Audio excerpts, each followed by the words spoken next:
Most of the votes held to decide America's presidential nominees are primary elections.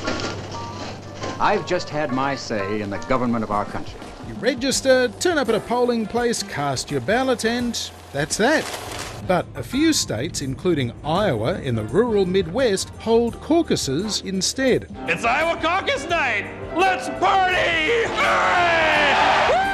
Actually, less of a party, more of a political meeting held over an hour or two at night in a school gym, a church hall, even barns and living rooms in the old days. People show up, listen to short speeches by advocates of the candidates, and vote. That vote only comes after months of grassroots campaigning, organising and retail politicking across Iowa's 99 counties from plenty of would-be presidents.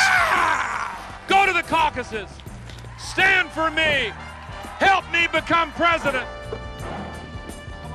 But it's not always a slam dunk for the favourites. Far from it. Iowa has a history of producing upsets. 8 years ago, Donald Trump was the Republican frontrunner. I know a lot of people in Iowa. I think they'll really like me. Let's give it a shot. They said, don't do it. I said, I have to do it. But then along came Ted Cruz. If conservatives show up tomorrow night, I believe we will win. And Ted was right. And CNN projects Ted Cruz, the Republican senator from Texas, will win the Iowa caucuses. But as Ted Cruz soon found out, while winning Iowa can give your campaign a boost, it is not an automatic ticket to the White House. Just ask, still not President, Mike Huckabee. It starts here in Iowa, but it doesn't end here. It goes all the way through the other states and ends at 1600 Pennsylvania Avenue 1 year from now. In fact, since the 1970s, only two Iowa caucus winners, Republican George W. Bush and Democrat Barack Obama, have gone on to become president. 5 other Iowa winners have become their party's nominee, and 8 others, including Huckabee, went pretty much nowhere. History suggests you are more likely to make that move into 1600 Pennsylvania Avenue if you come second in Iowa's caucuses, like Carter, Reagan and Trump did.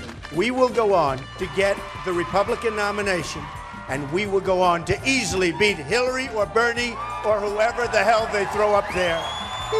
Turns out he was right too. But back to Iowa, and coming in the middle of winter on January 15th this year, the weather could well play a major part. Iowa gets bitterly cold. Big drop in temperatures, easily our coldest of the season on the way, even some sub-zero overnights, and wind chills down the teens below zero ahead. At 7 p.m. Monday local time, when the Iowa caucuses begin, the temperature in the capital Des Moines is expected to plunge to around minus 18 degrees Celsius. Plenty of Republicans might be wishing their party had gone the way of Democrats and turned their caucuses into a postal ballot. The other wild card is how many Democrats and independents switch their party affiliation to join a Republican caucus. So, who rugs up and turns out will decide if 2024 springs another Iowa caucus surprise.